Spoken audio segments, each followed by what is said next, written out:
Carbon एक covalent bond बनाता है। कोवेलेंट बॉन्ड जब बनता है जब वैलेंस इलेक्ट्रॉन्स शेयर होते हैं, ठीक है, जब इलेक्ट्रॉन्स की शेयरिंग होती है, दैट इज कोवेलेंट बॉन्ड। अब देखो कार्बन के पास 4 वैलेंस इलेक्ट्रॉन होते हैं, स्टेबल होने के लिए 8 इलेक्ट्रॉन्स होनी चाहिए वैलेंस शेल में ताकि वो अपना ऑक्टेट कंप्लीट कर पाए। लेकिन अब जो कार्बन है वो अपने इन 4 वैलेंस इलेक्ट्रॉन्स को ना ही लूज कर सकता है, ना ही 4 और इलेक्ट्रॉन्स गेन कर सकता स्टेबल होने के लिए, बिकॉज उसमें काफी एनर्जी की रिक्वायरमेंट होती है एंड ये पॉसिबल नहीं है। इसलिए कार्बन क्या करता है, अपने 4 वैलेंस इलेक्ट्रॉन्स को शेयर करता है स्टेबल होने के लिए, एंड इसी mutual sharing of valence electrons से जो बॉन्ड बनता है वो कोवेलेंट बॉन्ड होता है, ठीक है। तो carbon forms a covalent bond. 3 type के कोवेलेंट बॉन्ड होते हैं, सिंगल, डबल, ट्रिपल। जब दोनों एटम्स के बीच में एक एक इलेक्ट्रॉन की शेयरिंग हो रही है, that is single covalent bond, जैसे कि हाइड्रोजन में होता है, ठीक है। डबल कोवेलेंट बॉन्ड जब बनता है जब 2 एटम्स के बीच में 2-2 इलेक्ट्रॉन्स की शेयरिंग होती है, जैसे फॉर एग्जांपल ऑक्सीजन में। एंड ट्रिपल कोवेलेंट बॉन्ड में 3-3 इलेक्ट्रॉन्स की शेयरिंग होती है दोनों एटम्स के बीच में, जैसे नाइट्रोजन में, ठीक है। अब कोवेलेंट बॉन्ड की प्रॉपर्टीज क्या है, ये इलेक्ट्रिसिटी के अच्छे कंडक्टर्स नहीं होते हैं, इनका मेल्टिंग एंड बॉइलिंग पॉइंट काफी कम होता है, एंड ये वाटर में आयंस में डिसोसिएट नहीं होते, आयोनाइज नहीं होते, एंड इनके एटम्स के बीच में जो फोर्स ऑफ अट्रैक्शन है वो काफी वीक होती है, एंड ये ऑर्गेनिक सॉल्वेंट्स में सॉल्युबल होते हैं। सो ये प्रॉपर्टीज हैं इसकी, ठीक है। अब कार्बन के एलोट्रोप्स क्या होते हैं, ये उसकी अलग अलग फॉर्म्स होती हैं। किसी भी एलिमेंट का एलोट्रोप होता है उसकी अलग अलग फॉर्म्स, जिनकी केमिकल प्रॉपर्टीज सेम होती हैं लेकिन फिजिकल प्रॉपर्टीज अलग होती हैं, ठीक है। तो यहाँ पर हम कार्बन के एलोट्रोप्स के बारे में बात कर रहे हैं, which is diamond, graphite and fullerenes. इनकी केमिकल प्रॉपर्टी सेम है लेकिन इनकी अलग अलग फॉर्म है, फिजिकल प्रॉपर्टीज अलग है, ठीक है। अब डायमंड की बात करते हैं। डायमंड में एक कार्बन का एटम और दूसरे 4 कार्बन के एटम्स के साथ बॉन्ड बनाता है एंड एक 3 डायमेंशनल रिजिड स्ट्रक्चर बनता है, ठीक है। तो ये डायमंड का स्ट्रक्चर है, and diamond is one of the hardest substance present on earth. Diamond का यूज किया जाता है ज्वेलरीज में एंड और दूसरे मेटल्स को कट करने में, ठीक है। देन ग्रेफाइट में क्या होता है, एक कार्बन एटम और दूसरे 3 कार्बन एटम्स के साथ बॉन्ड बनाता है एंड एक हेक्सागोनल अरे बनता है जो कि लेयर्स में होता है, ठीक है। जो ग्रेफाइट है ये काफी स्मूथ एंड स्लिपरी होता है एंड ये अच्छा कंडक्टर होता है इलेक्ट्रिसिटी का, जबकि diamond is not a good conductor of electricity, ठीक है। ग्रेफाइट का पेंसिल्स में यूज किया जाता है, ठीक है। फुलरीन ये भी एक कार्बन का एलोट्रोप है जिसमें 60 कार्बन एटम्स का क्लस्टर होता है। ये जॉइंट होते हैं एक दूसरे के साथ, एक स्फेरिकल स्फीयर बना लेते हैं, एंड ये डार्क एंड सॉलिड होता है रूम टेम्परेचर पर। 60 कार्बन के एटम्स होते हैं जो कि इस तरीके से जुड़े होते हैं कि वो एक फुटबॉल की शेप होती है, एक स्फीयर की शेप होती है, ठीक है। इसको C60 भी बोला जाता है, ठीक है। एंड ये सॉलिड होता है, डार्क होता है, it is dark solid at room temperature, ठीक है। तो ये कार्बन के 3 एलोट्रोप्स हैं। अब बात करते हैं वर्सेटाइल नेचर ऑफ कार्बन। देखो कार्बन इतने सारे कंपाउंड्स फॉर्म कर पाता है और दूसरे एलिमेंट्स के साथ, तो ये कार्बन का वर्सेटाइल नेचर क्यों है? तो इसके पीछे 2 प्रॉपर्टीज हैं। सबसे पहले कैटिनेशन। कैटिनेशन क्या है? Self linking property of carbon atoms. Carbon अपने ही एटम्स के साथ लिंक करके लंबी लंबी चेन्स बना लेता है, एंड इसी सेल्फ लिंकिंग प्रॉपर्टी को कैटिनेशन बोला जाता है, ठीक है। तो कार्बन एटम्स कोवेलेंट बॉन्ड के through long straight branched rings of different sizes ये चेन्स बन जाती है, एंड यही कैटिनेशन है। ये प्रॉपर्टी क्यों है? बिकॉज कार्बन के एटम का काफी स्मॉल साइज होता है, एंड कार्बन जो बॉन्ड बनता है दोनों एटम्स के बीच में वो काफी स्ट्रॉन्ग होता है, उसमें स्ट्रेंथ काफी ग्रेट होती है, ठीक है। अब जो चेन बन रही है वैसे स्ट्रेट भी हो सकती हैं, ऐसे ब्रांच की फॉर्म में भी हो सकती हैं, या फिर ऐसे क्लोज्ड चेन या फिर रिंग शेप चेन्स भी बन सकती हैं, ठीक है। तो ये अलग अलग उसकी ये जो चेन्स हैं उनके अलग अलग टाइप्स हैं, ठीक है, straight, branched and closed. Okay, अब दूसरा जो रीजन है जिस वजह से, दूसरी जो प्रॉपर्टी है जिस वजह से कार्बन का वर्सेटाइल नेचर है, that is tetravalent nature. Carbon की वैलेंसी, कार्बन के पास कितने वैलेंस इलेक्ट्रॉन है? 4 है ना। तो इन 4 इलेक्ट्रॉन्स की होने की वजह से कार्बन ना ही अपने 4 इलेक्ट्रॉन्स को लूज करता है, ना ही और 4 इलेक्ट्रॉन्स को गेन करता है, वो शेयर करता है एंड कोवेलेंट बॉन्ड फॉर्म कर पाता है because of the 4 valence electrons of carbon. यही है कार्बन का टेट्रावेलेंट नेचर, ठीक है। 4 वैलेंस इलेक्ट्रॉन्स है एंड कार्बन इन्हें ना ही लूज कर सकता, ना ही गेन कर सकता और वैलेंस इलेक्ट्रॉन्स को ऑक्टेट को अटेन करने के लिए, इसलिए वो कोवेलेंट बॉन्ड फॉर्म करता है by sharing it's 4 electrons with other atoms, ठीक है। तो यही टेट्रावेलेंट नेचर है। अब हाइड्रोकार्बन्स के बारे में बात करते हैं। हाइड्रोकार्बन्स वो कंपाउंड्स होते हैं जो कि हाइड्रोजन एंड कार्बन दोनों से बने होते हैं, नाम से ही पता चल रहा है। जैसे for example methane, ethane, ethene, ethyne, ठीक है। ये अलग अलग हाइड्रोकार्बन्स हैं। हाइड्रोकार्बन्स के भी 2 टाइप होते हैं, सैचुरेटेड हाइड्रोकार्बन। तो इन हाइड्रोकार्बन्स में क्या होता है कि कार्बन एटम के बीच में सिर्फ सिंगल बॉन्ड बनता है, ठीक है। एंड सैचुरेटेड हाइड्रोकार्बन्स को अल्केन्स भी बोला जाता है, जैसे मीथेन, इथेन। आपको ध्यान रखना है इसमें जो कार्बन एटम्स होते हैं उनके बीच में सिंगल बॉन्ड बनेगा, तब वो सैचुरेटेड अनसैचुरेटेड हाइड्रोकार्बन्स होंगे या फिर अल्केन्स, ठीक है। अब अनसैचुरेटेड हाइड्रोकार्बन्स वो होते हैं, वो हाइड्रोकार्बन्स होते हैं जिनमें कार्बन एटम्स के बीच में डबल या फिर ट्रिपल बॉन्ड बन रहा है, तो वो होते हैं अनसैचुरेटेड हाइड्रोकार्बन्स। अनसैचुरेटेड हाइड्रोकार्बन्स को अल्कीन्स या अल्काइंस भी बोला जाता है, ठीक है। ये आपको ध्यान रखना है, कार्बन एटम्स की बात हो रही है। कार्बन एटम्स के बीच में सिंगल बॉन्ड है तो वो सैचुरेटेड हाइड्रोकार्बन्स है, डबल या फिर ट्रिपल बॉन्ड है तो वो अनसैचुरेटेड है। देखो अगर डबल बॉन्ड बन रहा है कार्बन एटम्स के बीच में तो वो अल्कीन्स होंगी, अगर ट्रिपल बॉन्ड बन रहा है कार्बन एटम के बीच में तो वो अल्काइंस होंगे, ठीक है। एंड ये दोनों अनसैचुरेटेड हाइड्रोकार्बन ही है, ठीक है। जैसे इथीन, इथाइन, तो ये लास्ट में जो लेटर्स है ना, इन, आइन, एन, इन्हीं से हमें पता चलता है कि कौन अल्केन है, अल्कीन है या अल्काइन है, ठीक है। तो ये हमने दोनों टाइप्स के बारे में डिस्कस कर लिया। अब आगे मूव ऑन करते हैं। सो अब हम जनरल फॉर्मूला के बारे में बात करेंगे कि अल्केन्स, अल्कीन्स, अल्काइंस, इनका फॉर्मूला निकालने के लिए, अगर हमें कोई भी अल्केन या अल्कीन या अल्काइन गिवन है तो उनका केमिकल फॉर्मूला निकालने के लिए हमें क्या करना पड़ेगा, तो उसके जनरल फॉर्मूला के बारे में हम बात कर लेते हैं। देखो फ्रेंड्स, यहाँ पर ये जो आपको टेबल गिवन है ये है आपके अल्केन्स, ठीक है। Methane, ethane, propane, butane, pentane, hexane, ये सारे आपके अल्केन्स हैं। ये इनका फॉर्मूला है एंड ये इनके स्ट्रक्चर है। अब आप यहाँ पर देख सकते हो सबके लास्ट में एन लगा है, ANE, तो इससे हमें पता चल रहा है ये सारे अल्कीन्स हैं। अगर ENE लगा होता तो अल्कीन्स होते, YNES लगा होता तो अल्काइंस होते, ठीक है। अब देखो यहाँ पर ये जो स्टार्टिंग में जो वर्ड्स लिखे होते हैं ना, जैसे meth, eth, prop, but, pent, hex, ये क्या दर्शाते हैं, ये दर्शाते हैं नंबर ऑफ कार्बन एटम्स, ठीक है। मीथ का मतलब 1 होता है, मतलब जो ये कंपाउंड है इसमें 1 कार्बन का एटम होगा। ईथ का मतलब 2 होता है, मतलब 2 कार्बन के एटम्स होंगे। प्रोप का मतलब 3 होता है, मतलब 3 कार्बन के एटम्स होंगे।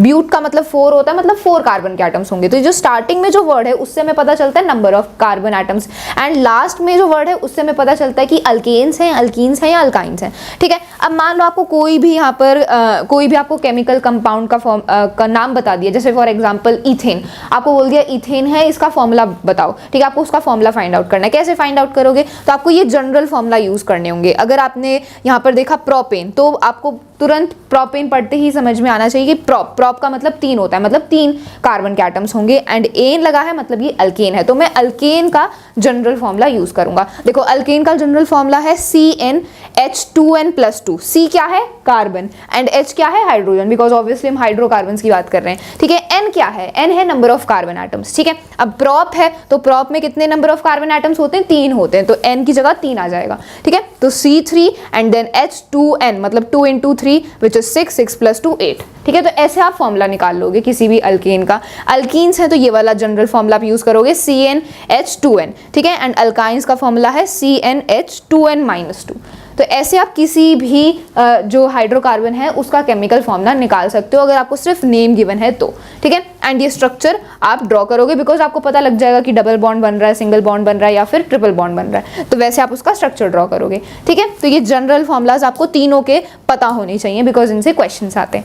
अब बात करते हैं आइसोमर्स की। तो देखो स्ट्रक्चरल आइसोमेरिज्म होता क्या है, वो कंपाउंड जिनका मॉलिक्यूलर फॉर्मूला तो सेम है लेकिन उनका स्ट्रक्चर अलग अलग है, ठीक है। तो वो आइसोमर्स होते हैं, एंड इस पूरे फिनोमेना को स्ट्रक्चरल आइसोमेरिज्म बोला जाता है, ठीक है। वो कंपाउंड जिनका फॉर्मूला तो सेम है लेकिन उनका स्ट्रक्चर अलग अलग है, मतलब उनको हमने अलग तरीके से अलग स्ट्रक्चर्स में ड्रॉ किया, तो वो आइसोमर्स हो गए, ठीक है। जैसे यहाँ पर ये ब्यूटेन के 2 आइसोमर्स गिवन है। ब्यूटेन का फॉर्मूला C4H10, मतलब 4 कार्बन के एटम्स होते हैं एंड 10 हाइड्रोजन के एटम्स हैं, तो इनका हम अलग अलग स्ट्रक्चर ड्रॉ कर सकते हैं। यहाँ पर देखो स्ट्रेट चेन बन रही है कार्बन एटम्स की, एंड यहाँ पर आप देख सकते हो ब्रांच चेन बन रही है, तो ये अलग अलग स्ट्रक्चर हैं लेकिन इनका फॉर्मूला तो सेम ही रहेगा ना, तो ये आइसोमर्स हैं दोनों ब्यूटेन के, ठीक है। तो आपको ऐसे नाम दे देंगे किसी भी कंपाउंड का, एंड ये क्वेश्चंस बन सकता है कि इस कंपाउंड का बताओगे कितने आइसोमर्स आपको मिलेंगे, किसी भी कंपाउंड का आपको नाम बता दिया, जैसे फॉर एग्जांपल पेंटेन, एंड बोला पेंटेन के कितने आइसोमर्स होंगे, तो फिर अब वो कैसे फाइंड आउट करोगे। देखो ऐसे आप स्ट्रक्चर ड्रॉ करके भी देख सकते हो, फॉर्मूला निकालो, सबसे पहले स्ट्रक्चर ड्रॉ करके देखो, आपको पता लग जाएगा कितने आइसोमर्स हैं, लेकिन ये काफी लंबा प्रोसेस है। हमारे पास एक डायरेक्ट शॉर्टकट फॉर्मूला भी होता है जिससे हम नंबर ऑफ आइसोमर्स बता सकते हैं किसी भी कंपाउंड के। दैट फॉर्मूला इज 2n-4 + 1, ये फॉर्मूला है, ठीक है। 2n-4 + 1, n क्या है, नंबर ऑफ कार्बन एटम्स। जैसे फॉर एग्जांपल पेंटेन है तो पेंट का मतलब 5 होता है, मतलब 5 कार्बन एटम्स हैं, तो 2 5 - 4, 5 - 4 1 होता है, मतलब 2 की पावर 1 विच इज 2, एंड 2 + 1 3, मतलब 3 आइसोमर्स होंगे पेंटेन के। तो ये फॉर्मूला यूज करके आप आइसोमर्स, नंबर ऑफ आइसोमर्स निकाल सकते हो, लेकिन ये जो फॉर्मूला है ये सिर्फ 8 तक ही वैलिड है, मतलब अगर नंबर ऑफ कार्बन एटम्स 8 हैं तभी तक आप इस फॉर्मूला को यूज कर सकते हो, उससे आगे यूज नहीं कर सकते, ठीक है। तो ये आइसोमर्स होते हैं एंड ये फॉर्म पूरा फिनोमेना है स्ट्रक्चरल आइसोमेरिज्म। अब बात करते हैं फंक्शनल ग्रुप के बारे में। सो फ्रेंड्स, हाइड्रोकार्बन्स में हाइड्रोजन एटम्स को रिप्लेस करके हम किसी दूसरे एलिमेंट के एटम्स लगा सकते हैं, ठीक है, हाइड्रोकार्बन में हाइड्रोजन एटम्स की जगह, ठीक है। अब जो हमने किसी दूसरे एलिमेंट के जो एटम लगाए हैं वो एक सिंगल एटम भी हो सकता है, ग्रुप ऑफ एटम्स भी हो सकते हैं। तो वो जो ग्रुप ऑफ एटम है या फिर वो जो सिंगल एटम है जो हमने हाइड्रोजन की जगह लगाया है उस हाइड्रोकार्बन में, तो उससे क्या होता है, पूरा जो कंपाउंड है उसकी केमिकल प्रॉपर्टीज चेंज हो जाती हैं एंड यही फंक्शनल ग्रुप होता है। यहाँ पर लिखा भी हुआ है एटम और ग्रुप ऑफ एटम। ये एक एटम या ग्रुप ऑफ एटम होता है जो कि एक मॉलिक्यूल में प्रेजेंट है एंड ये उसकी केमिकल प्रॉपर्टीज को लार्जली डिटरमाइन करता है एंड यही फंक्शनल ग्रुप होता है, ठीक है। हाइड्रोजन एटम की जगह जो हम वो नया एटम लगाएंगे दूसरे एलिमेंट का या ग्रुप ऑफ एटम, वो केमिकल प्रॉपर्टीज को डिफाइन करता है एंड यही होता है फंक्शनल ग्रुप, ठीक है। अब यहाँ पर ये आपको सारे ये फंक्शनल ग्रुप की ये टेबल्स है जो यहाँ पर आपको पढ़नी है इस चैप्टर में, ठीक है। सबसे पहले है हेलो। अब हेलो में क्लोरो एंड ब्रोमो ये दोनों आते हैं, मतलब हम क्लोरीन या फिर ब्रोमीन का यहाँ पर हाइड्रोजन एटम की जगह लगा सकते हैं, क्लोरीन या फिर ब्रोमीन का एटम लगा सकते हैं हाइड्रोजन एटम की जगह। तो ये हो गया हमारा हेलो फंक्शनल ग्रुप, ठीक है। इसमें क्लोरीन एंड ब्रोमीन ये दोनों एटम्स आते हैं। अल्कोहल जो हमारा फंक्शनल ग्रुप है, इसमें क्या होता है, इसमें हम OH का एटम ऐड करते हैं कार्बन एटम के साथ, ठीक है। कार्बन एटम के साथ हम OH का यहाँ पर एटम ऐड कर देते हैं अल्कोहल वाले में, ठीक है। तो ये नाम है एंड इनका फॉर्मूला है, ठीक है। एल्डिहाइड में क्या होता है, हम लास्ट वाले कार्बन एटम के साथ डबल बॉन्ड ऑक्सीजन ऐड करते हैं, लास्ट वाला जो कार्बन एटम है, ठीक है। कार्बन एटम की जो चेन है उसमें जो लास्ट वाला कार्बन एटम है उसके साथ डबल बॉन्ड ऑक्सीजन ऐड करते हैं। कीटोन में क्या होता है, कीटोन में भी हम डबल बॉन्ड ऑक्सीजन ऐड करते हैं, लेकिन वो वाला कार्बन एटम के साथ जो कि मिडल में है, ठीक है। लास्ट वाले कार्बन एटम के साथ नहीं, वो कार्बन एटम जो बीच में है, ठीक है। तो उसके साथ जब हम डबल बॉन्ड ऑक्सीजन ऐड करते हैं वो कीटोन होता है। तो इन दोनों में यही डिफरेंस है। एल्डिहाइड में लास्ट वाले कार्बन एटम के साथ हम डबल बॉन्ड ऑक्सीजन ऐड करते हैं, लेकिन कीटोन में किसी बीच वाले कार्बन एटम के साथ डबल बॉन्ड ऑक्सीजन आता है। कार्बोक्सिलिक एसिड में क्या होता है, हम कार्बन एटम के साथ double bond oxygen and OH वाला एटम भी ऐड करते हैं। तो ये कार्बोक्सिलिक एसिड का फंक्शनल ग्रुप है। तो ये सारे फंक्शनल ग्रुप हैं, ये टेबल है, ये इनके नेम्स हैं, ये फॉर्मूला है, इन्हीं का हम आगे चैप्टर में यूज करेंगे, ठीक है। तो ये आपका फंक्शनल ग्रुप होता है एंड ये जो हमने अब लगाए हैं ना ये फंक्शनल ग्रुप्स, इनसे क्या होता है, उस मॉलिक्यूल की केमिकल प्रॉपर्टीज डिफाइन होती हैं, ठीक है। अब होमोलोगस सीरीज के बारे में बात करते हैं। ये क्या है, ये एक सीरीज होती है ऑर्गेनिक कंपाउंड्स की जिसकी फंक्शनल ग्रुप सेम होते हैं, इनकी केमिकल प्रॉपर्टीज सेम होती हैं एंड इनके जो सक्सेसिव मेंबर्स हैं उनमें डिफरेंस होता है CH2 यूनिट या फिर 14 मास यूनिट का, ठीक है। एंड यही होमोलोगस सीरीज होती है, ठीक है। ये एक सीरीज होती है ऑर्गेनिक कंपाउंड की, उनकी केमिकल प्रॉपर्टीज सेम होती है, फंक्शनल ग्रुप सेम होते हैं, because obviously functional group same है तो केमिकल प्रॉपर्टीज भी सेम होंगी ही। एंड उनमें वो जो सीरीज है कंपाउंड्स की, उनमें जो डिफरेंस होता है वो CH2 यूनिट का होता है, ठीक है। जैसे हमने अल्केन्स, अल्कीन्स, अल्काइंस, ये सारे होमोलोगस सीरीज के ही एग्जांपल है। एग्जांपल यहाँ पर आप देख सकते हो CH4 C2H6। तो यहाँ पर देखो, यहाँ पे कार्बन का एक एटम है, यहाँ पर कार्बन के 2 एटम है, यहाँ पर हाइड्रोजन के 4 एटम है, यहाँ पर हाइड्रोजन के 6 एटम्स हैं। तो कितना डिफरेंस है इन दोनों के बीच में, CH2 यूनिट का। तो ये होमोलोगस सीरीज का ही एग्जांपल है। यहाँ पर कैरेक्टरिस्टिक्स गिवन है, successive members of homologous series differ by CH2 या फिर 14 मास यूनिट। एंड जो होमोलोगस सीरीज के जो मेंबर्स हैं उनका फंक्शनल ग्रुप सेम होता है एंड उनकी केमिकल प्रॉपर्टीज भी सिमिलर होती हैं। तो ये इसकी कैरेक्टरिस्टिक्स हैं, ठीक है। अब आगे मूव ऑन करते हैं, let's talk about nomenclature of carbon compounds. So friends, Madhu ने आपको हाइड्रोकार्बन्स, एल्केन्स, एल्कीन्स, एल्काइंस और फंक्शनल ग्रुप्स के बारे में बताया। अब हम बात करने वाले हैं nomenclature of carbon compounds, which is one of the most important topic of this chapter, जिसमें से सबसे ज्यादा क्वेश्चन बनते हैं इस चैप्टर में से, ठीक है। तो नोमेनक्लेचर यानी कि naming of the carbon compound की, जो कार्बन कंपाउंड के बारे में हम बात कर रहे हैं इस चैप्टर में, आधा चैप्टर में कवर कर लिया है, उनको नेम हम देते कैसे हैं, क्या तरीका होता है, क्या रूल्स होते हैं, क्या प्रोसीजर होता है जिसे हम फॉलो करते हैं while naming a carbon compound, वो डिस्कस करने वाले हैं इस टॉपिक में। अब यहाँ पे सबसे पहली बात आती है वो ऑर्गेनाइजेशन जो ये सेट ऑफ रूल्स डिफाइन करता है, उस ऑर्गेनाइजेशन का नाम है IUPAC, जिसकी फुल फॉर्म है international union of pure and applied chemistry. याद रखना, IUPAC arrangement of terminology is the least difficult. ऐसे तो बहुत सारी ऑर्गेनाइजेशन है जिन्होंने अपने रूल्स बताए कि हमें ऐसे नेम करना चाहिए कार्बन कंपाउंड्स को, लेकिन सबसे आसान जो है वो दिया है IUPAC ने। और वो रूल्स क्या है आप नीचे रीड कर सकते हो। हम डायरेक्ट आने वाले जो करेक्ट मेथड होता है, क्योंकि इन्हें अभी डायरेक्ट हम रीड करेंगे हमें समझ नहीं आएगा, लेकिन हम सबसे पहले आते हैं इस टेबल पे जो कि मोस्ट इंपॉर्टेंट है, कैसे हम एक कार्बन कंपाउंड को नाम देते हैं। तो जो कार्बन कंपाउंड का नाम होता है उसे हम 3 भागों में डिवाइड करते हैं। जो बीच वाला है, जो मोस्ट इंपॉर्टेंट है, that is the root word, या फिर आप कह सकते हो वर्ड रूट, जो मेन वर्ड है, और उससे पहले लगता है आपका प्रीफिक्स, उसके बाद लगता है सफिक्स। तो सबसे पहले बात कर लेते हैं रूट वर्ड की। रूट वर्ड में हम कैसे नाम देते हैं, रूट वर्ड कौन सा लगाएंगे, on the basis of the number of carbon atom present in the carbon chain, की भाई जो चेन आपको दी है सबसे पहले तो आपको देखना है कि लॉन्गेस्ट चेन कौन सी है, क्योंकि चेन आपकी सीधी भी हो सकती है, आपकी साइकिल फॉर्म में हो सकती है, किसी भी शेप में हो सकती है, ऐसे हो सकती है। आपको जो सबसे लंबी कार्बन चेन है उसे पहचानना है, फिर देखना उसमें कितने कार्बन के एटम है। अगर एक है तो मीथ रूट वर्ड यूज होगा, 2 है तो ईथ, 3 है तो प्रोप, 4 है तो ब्यूट, 5 है तो पेंट, 6 है तो हेक्स और 7 है तो हेप। यहाँ पे काफी फ्रेंड्स सेप्ट लिख देते हैं, हेप्ट यूज होगा। 8 है तो ऑक्टेन, ऐसे आप देख सकते हो। ये आपके रूट वर्ड की बात हो गई। अब बात करते हैं प्रीफिक्स की। प्रीफिक्स के बारे में हम इंग्लिश ग्रामर में भी पढ़ते थे। प्रीफिक्स लगता है वर्ड से पहले, तो यहाँ पे रूट वर्ड से पहले लगेगा आपका प्रीफिक्स। कैसे लगाते हैं भाई prefix, on the basis of the substituent, यानी कि आपकी कार्बन चेन में मान लो ऐसे कार्बन चेन है सी सी सी और वहां पे डैश मार के लिख दिया एफ या फिर Cl या फिर Br, ये आपको कहीं भी दिख जाए, ये सब्स्टिट्यूएंट्स आपको कहीं भी दिख जाए तो आपको प्रीफिक्स का यूज करना है। F के लिए होता है फ्लूरो, Cl के लिए होता है क्लोरो, Br के लिए होता है ब्रोमो, जो बहुत ऑब्वियस भी है, I से होता है आइडो, एंड NH2 के लिए होता है एमिनो, CH3 के लिए होता है मिथाइल एंड CH2CH3 के लिए होता है इथाइल। ये आपके प्रीफिक्स की बात हो गई। अब बात करते हैं सफिक्स। तो सफिक्स हम किस बेसिस पे देते हैं, सफिक्स हम देते हैं on the basis of the class of compound, यानी कि अगर आपकी क्लास ऑफ कंपाउंड एल्कोहल है तो आप सफिक्स यूज करोगे OL, अगर एल्डिहाइड है तो जो AL है, जो पहले 2 लेटर्स है AL, आप उनका यूज करोगे।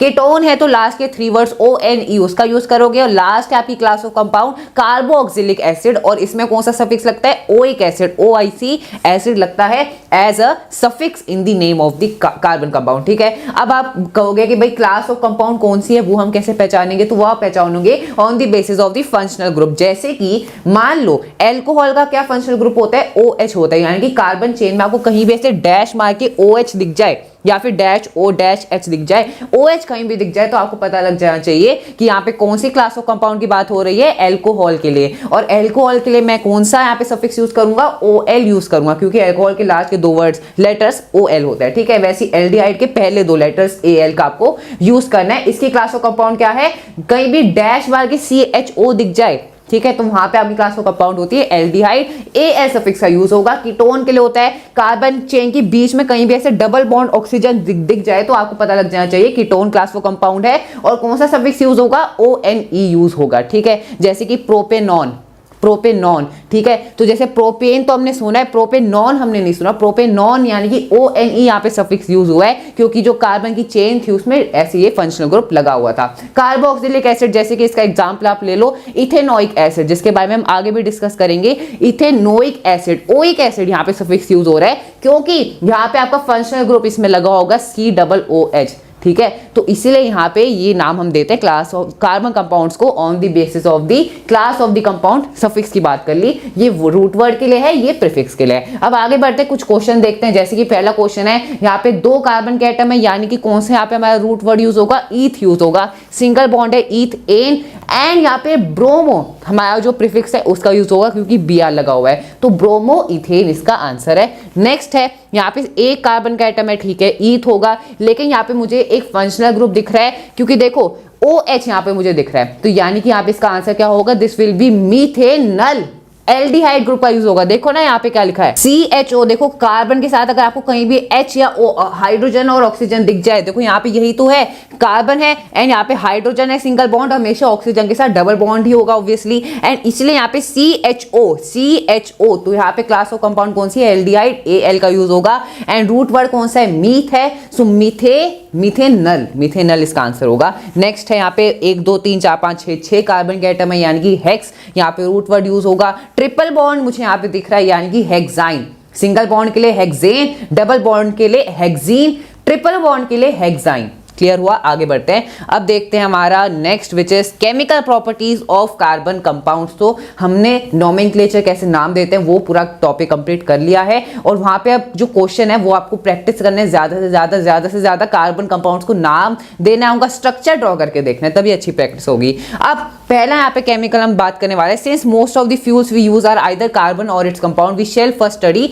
कंबशन। तो कंबशन क्या है, ये एक रिएक्शन है जिसमें जो कार्बन कंपाउंड है वो ऑक्सीजन के साथ कंबाइन करता है। कंबशन का मतलब ही यही होता है जब ऑक्सीजन के साथ रिएक्शन होता है। So carbon and its compound are used as fuels because they burn in air releasing a lot of heat. किसी भी फ्यूल को हम कब यूज करते हैं, एज अ मतलब फ्यूल कब यूज करेंगे, जब वो ज्यादा हीट प्रोड्यूस करेगा वाइल कंबशन। तो जो कार्बन एंड इट्स कंपाउंड्स हैं, उसके जो कंपाउंड्स हैं वो ऑक्सीजन के साथ जब कंबाइन होते हैं, जब उनका कंबशन होता है तो वो large amount of heat release करते हैं, इसीलिए उन्हें एज अ फ्यूल यूज किया जाता है। अब बात करते हैं सैचुरेटेड हाइड्रोकार्बन्स। सैचुरेटेड हाइड्रोकार्बन्स क्या होते हैं? जिनका सिंगल बॉन्ड होता है, यानी कि ऐसे हाइड्रोकार्बन जिनकी कार्बन चेन में सिंगल बॉन्ड है। They generally burn in air with blue and non sooty flame, यानी कि फ्लेम का कलर क्या होता है? ब्लू होता है। जैसे कि हम देखते हैं जब रोटी बनती है तो जो हमारी फ्लेम का कलर होता है, एलपीजी की जो फ्लेम होती है that is blue in colour. क्यों? क्योंकि जो एलपीजी है that is a saturated hydrocarbon. और नॉन सूटी फ्लेम होती है, यानी कि कोई भी ब्लैक कलर का सब्सटेंस जो राख होती है ये इसमें प्रोड्यूस नहीं होती, क्योंकि कंप्लीट कंबशन हो रहा है इसीलिए। लेकिन वहीं पे अनसैचुरेटेड हाइड्रोकार्बन्स क्या होते हैं? जिनमें डबल या फिर ट्रिपल बॉन्ड होता है, उनमें जब वो बर्न करते हैं, जब उनका कंबशन होता है तो तब एक येलो कलर की फ्लेम प्रोड्यूस होती है और वो सूटी फ्लेम होती है, यानी कि उसमें ब्लैक ब्लैक कलर का सब्सटेंस भी प्रोड्यूस होता है।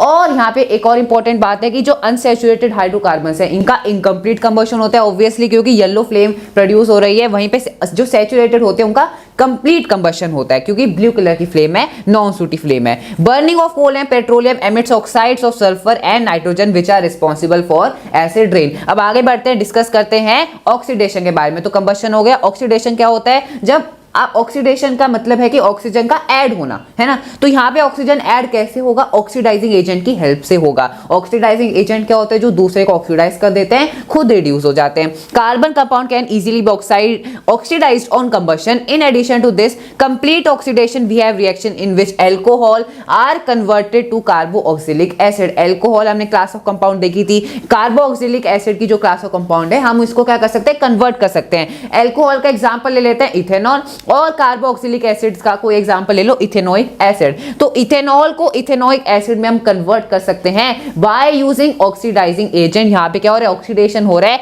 क्योंकि देखो इथेनॉल का फॉर्मूला होता है CH3CH2OH और यहां पे इथेनोइक एसिड का फॉर्मूला होता है CH3COOH। यहां पे ऑक्सीजन एक ऐड हो गया है, ऑक्सीडेशन हुआ है, और ये oxidation in the presence of क्या हुआ है? In the presence of oxidising agent हुआ है। जैसे कि एग्जांपल है, दो ऑक्सीडाइजिंग एजेंट आपको याद रखना है, एल्कलीन KMnO4 यानी कि पोटेशियम परमैंगनेट, और एसिडिक पोटेशियम डाइक्रोमेट। देखो यहाँ पे दो क्लोरीन है तो डाइक्रोमेट, एंड यहाँ पे पोटेशियम है, तो ये दो आपके ऑक्सीडाइजिंग एजेंट हैं।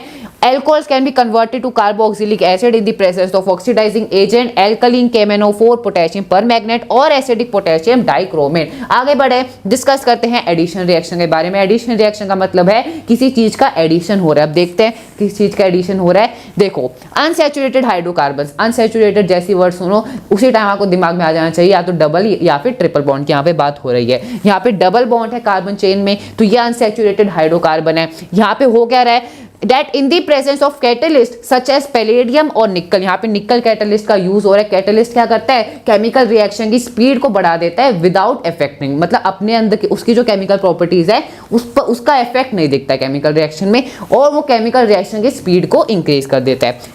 Catalysts are substances that cause a reaction to occur or proceed at a different rate without the reaction itself being affected। तो मैंने आपको बता दिया। अब यहाँ पे क्या हो रहा है? ये आपका अनसैचुरेटेड हाइड्रोकार्बन है, इसमें निकल कैटलिस्ट का यूज हुआ है और ये एक सैचुरेटेड हाइड्रोकार्बन में कन्वर्ट हो गया। सैचुरेटेड यानी कि यहाँ पे सिंगल बॉन्ड है, आपको दिख रहा होगा, डबल बॉन्ड से सिंगल बॉन्ड में कन्वर्ट हो गया। अब यहाँ पे vegetable oil generally have long unsaturated carbon chains, यानी कि जो आपके वेजिटेबल ऑयल होते हैं उनमें से डबल बॉन्ड जो कार्बन चेन्स होती है वो अनसैचुरेटेड होती हैं।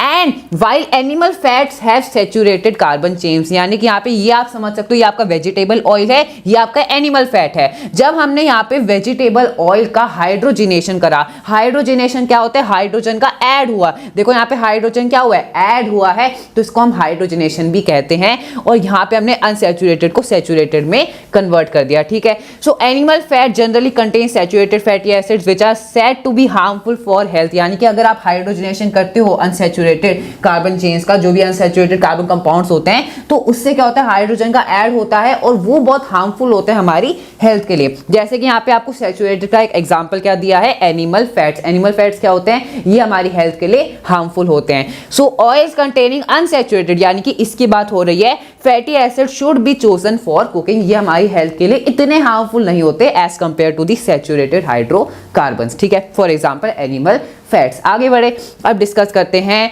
सब्स्टिट्यूशन रिएक्शन के बारे में। सब्स्टिट्यूशन यानी कि यहाँ पे किसी चीज का सब्स्टिट्यूशन हो रहा है, कोई चीज किसी को रिप्लेस कर रही है। देखते हैं, saturated hydrocarbons are fairly unreactive and are inert in the presence of most reagents. यानी कि जो सैचुरेटेड हाइड्रोकार्बन होते हैं, यानी कि सिंगल बॉन्ड वाले कार्बन चेन्स की बात हो रही है, वो अनरिएक्टिव होते हैं। ऑब्वियसली सिंगल बॉन्ड है तो ज्यादा रिएक्टिव नहीं होते। वहीं पे अनसैचुरेटेड हाइड्रोकार्बन ज्यादा रिएक्टिव होते हैं क्योंकि उसमें डबल बॉन्ड या फिर ट्रिपल बॉन्ड होता है। क्लियर हुआ? इनर्ट का यहाँ पे मतलब है कि वो ज्यादा केमिकली रिएक्टिव नहीं होते, ये जो सैचुरेटेड हाइड्रोकार्बन्स हैं। However in the presence of sunlight, sunlight की प्रेजेंस में क्लोरीन को जब हम ऐड करते हैं to hydrocarbons is a very fast reaction. Chlorine can replace the hydrogen atom. देखो यहाँ पे CH4 क्या है, ये एक आपका सैचुरेटेड हाइड्रोकार्बन है। इसमें जब हमने क्लोरीन को ऐड किया तो एक क्लोरीन ने हाइड्रोजन को रिप्लेस कर दिया। भाई कैसे मैं बोल रहा हूं, यहाँ पे देखो CH4 था, 4 हाइड्रोजन के एटम्स थे, अब रिएक्शन के बाद CH3 बन गया, यानी कि एक हाइड्रोजन का एटम हट गया है और उसकी जगह क्लोरीन आ गया है। सो क्लोरीन ने क्या करा, chlorine has replaced the hydrogen atom.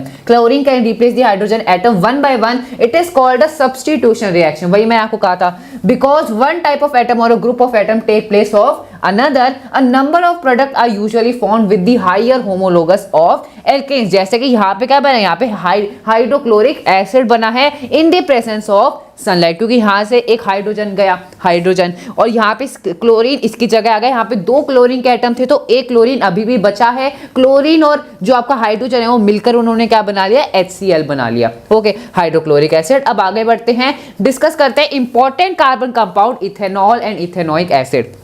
तो अब हम इथेनॉल जो कि अल्कोहल क्लास ऑफ कंपाउंड से बिलोंग करता है और इथेनोइक एसिड जो कि कार्बोक्सिलिक एसिड वाली क्लास ऑफ कंपाउंड से बिलोंग करता है, उनके बारे में थोड़ा इन डिटेल डिस्कस करेंगे। उनके रिएक्शन हम देखेंगे अलग अलग चीजों के साथ।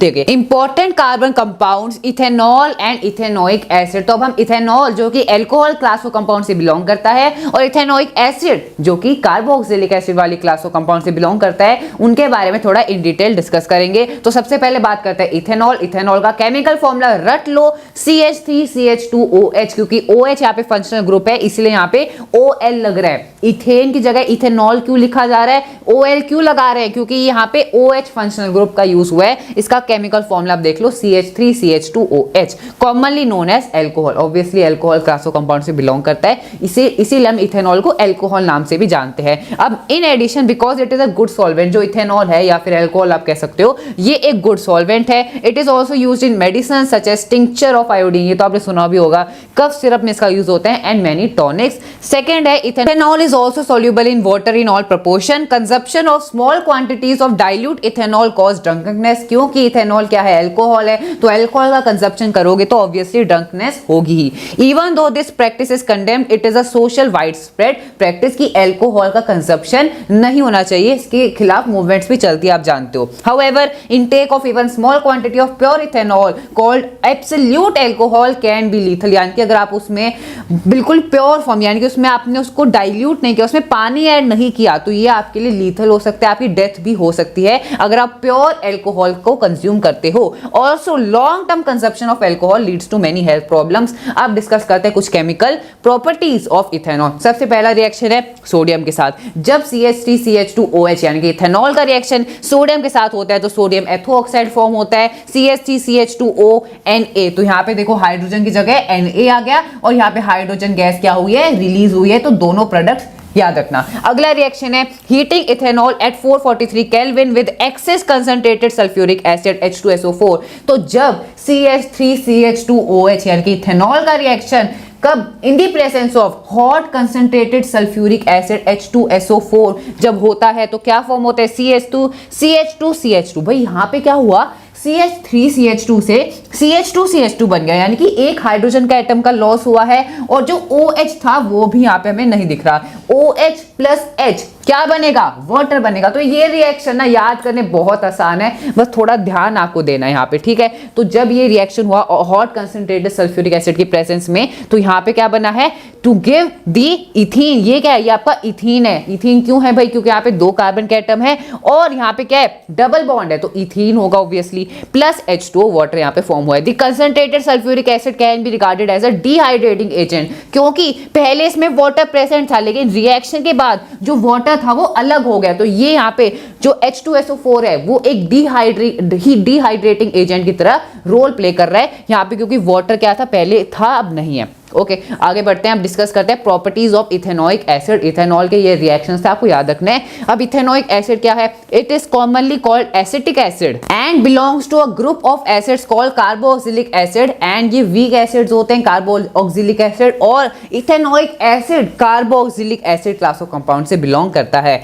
5 से 8% solution of acetic acid, acetic acid या इथेनॉइक एसिड एक ही बात है, इज कॉल्ड विनेगर। यानी कि जब 5 से 8% आप इथेनॉइक एसिड को वाटर में डिसॉल्व करते हो तो क्या बनता है? विनेगर बनता है। And is used widely as a preservative in pickles. The melting point of pure ethanoic acid is 290 kelvin, जो कि बहुत कम है। And hence it is often freezes during the winter in cold climate, क्योंकि इसका melting point बहुत less है, कम है, इसीलिए विंटर के टाइम में जम जाता है। And this give rise to its name glacial acetic acid, इसीलिए हम इथेनॉइक एसिड को इस नाम से भी जानते हैं, ग्लेशियल एसिटिक एसिड। आगे बढ़ते हैं, अब इसके कुछ रिएक्शन डिस्कस करेंगे। पहला रिएक्शन है एस्टेरिफिकेशन रिएक्शन। एस्टेरिफिकेशन रिएक्शन में एस्टर फॉर्म होता है। Esters are commonly formed by the reaction of an acid and an alcohol. अब कौन सा एसिड यूज होगा? Ethanoic acid. कौन सा अल्कोहल यूज होगा? इथेनॉल ऑब्वियसली यूज होगा। तो इनका जब रिएक्शन होता है एंड यहाँ पे क्या फॉर्म होता है? एस्टर फॉर्म होता है। एस्टर क्या है? Generally esters are sweet smelling substance, they are used in making perfumes, perfumes बनाने में इन एस्टर्स का यूज होता है। And as flavouring agent on treating with sodium hydroxide, यानी कि जो कि एक बेस है। जब यहाँ पे एस्टर का रिएक्शन बेस के साथ होता है, ये आपका एस्टर है, जब सोडियम हाइड्रोक्साइड जो कि एक एल्कली है, बेस है, उसका रिएक्शन होता है तो क्या फॉर्म होता है? It is converted back into the alcohol. ये आपका क्या है? This is alcohol. अब आपको हो गया, हमने तो कुछ और ही फॉर्मूला याद किया था, हमने तो CH3CH2OH याद किया था, यहाँ पे C2H5 कहाँ से आ गया? तो देखो C2H5, क्योंकि यहाँ पे 2 कार्बन के एटम है तो C2, यहाँ पे H3 है, यहाँ पे H2 है तो H5 हम लिख सकते हैं, तो C2H5OH ये आपका अल्कोहल बना। साथ साथ CH3COON जो कि है sodium salt of carboxylic acid. तो यहाँ पे एक सोप का मॉलिक्यूल भी फॉर्म हुआ है, इसीलिए इस रिएक्शन को हम सेपोनिफिकेशन रिएक्शन भी कहते हैं, क्योंकि यहाँ पे सोप मॉलिक्यूल बना है which is CH3COONA।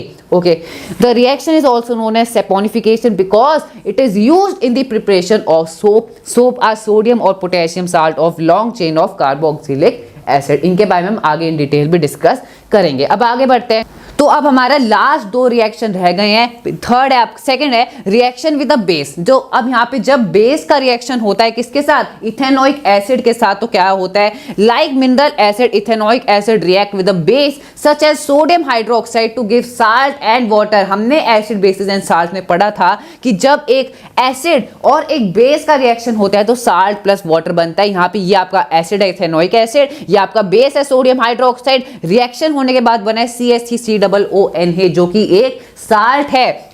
It is the sodium salt of carboxylic acid, हमने पीछे पढ़ा भी था, प्लस वाटर यहाँ पे फॉर्म हुआ है, तो वही रिएक्शन है, कुछ इसमें डिफरेंट नहीं है। नेक्स्ट है reaction with carbonate and hydrogen carbonate. ये भी हमने डिस्कस किया था कि जब एक एसिड का रिएक्शन मेटल कार्बोनेट के साथ होता है तो क्या फॉर्म होता है? Salt plus carbon dioxide gas plus water. तो यहाँ पे भी यही हो रहा है, ये आपका एसिड है ethanoic acid plus sodium carbonate, क्या फॉर्म हुआ? आपका साल्ट फॉर्म हुआ plus water plus carbon dioxide gas यहाँ पे रिलीज हुई है। एंड ये आपका सोडियम हाइड्रोजन कार्बोनेट है, उसके साथ भी रिएक्शन क्या है? सेम है, ठीक है। So to give salt carbon dioxide and water the salt produced is commonly called sodium acetate. इसको आप क्या कहते हो? सोडियम एसीटेट कहते हो। ओके, अब यहाँ पे हमने सारी रिएक्शन कंप्लीट कर लिया। हमने इथेनॉल के बारे में इन डिटेल डिस्कस करा, उसकी केमिकल प्रॉपर्टीज डिस्कस करी, फिर हमने इथेनॉइक एसिड के बारे में डिस्कस करा।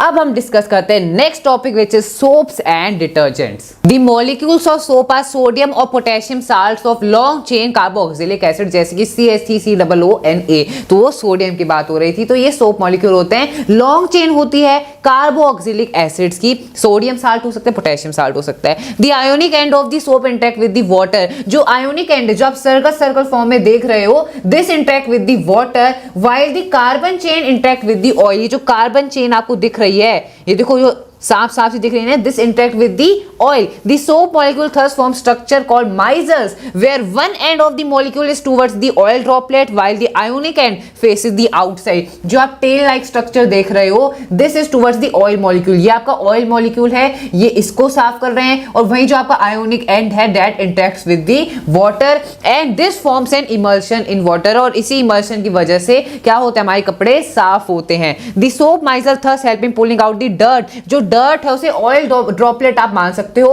और ये जितने भी आपके सोप के मॉलिक्यूल्स हैं ये इसके साथ इंटरेक्ट करते हैं और हमारे कपड़ों को साफ करते हैं, ठीक है, जो डर्ट है उसे रिमूव करते हैं। The magnesium and calcium salt present in the hard water react with the soap molecule to form insoluble product called scum, लेकिन जो आपके मैग्नीशियम एंड कैल्शियम साल्ट होते हैं, जब इनका रिएक्शन इस सोडियम के जो मॉलिक्यूल्स हैं इनके साथ होता है, सोप मॉलिक्यूल के साथ होता है, तो एक इनसॉल्युबल प्रोडक्ट बनता है जिसका नाम है स्कम, और ये स्कम क्या करते हैं, स्कम फॉर्म नहीं होना चाहिए because this scum create difficulty in the cleaning action. इसमें जब ये स्कम फॉर्म होता है तो कपड़े साफ करना मुश्किल हो जाता है। तो अब हम क्या करें कि स्कम फॉर्म ना हो, तो इसीलिए हम यूज करते हैं डिटर्जेंट्स का। This problem is overcome by using another class of compound called detergent as cleaning agent. Detergent ऐसा क्या करते हैं, क्या उसमें स्कम फॉर्म नहीं होता? बिल्कुल। Detergent are generally sodium salt of sulphonic acid या फिर एमोनियम साल्ट विद क्लोराइड और ब्रोमाइड आयंस एटसेट्रा। याद करना इन सभी की definition. Both have long hydrocarbon chain, soap में भी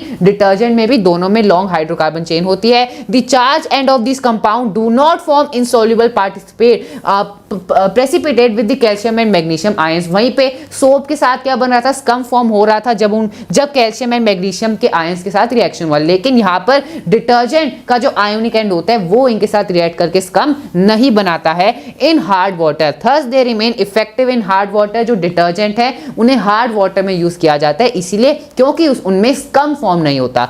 detergent are usually use to make shampoos and product for cleaning clothes. जैसे कि आप देख सकते हो जो हम शैम्पू का यूज करते हैं उसमें डिटर्जेंट ही प्रेजेंट होता है। Okay, so this was the last topic and we have done a quick revision of our chapter carbon and its compound. Hope you found this video helpful. Thank you so much.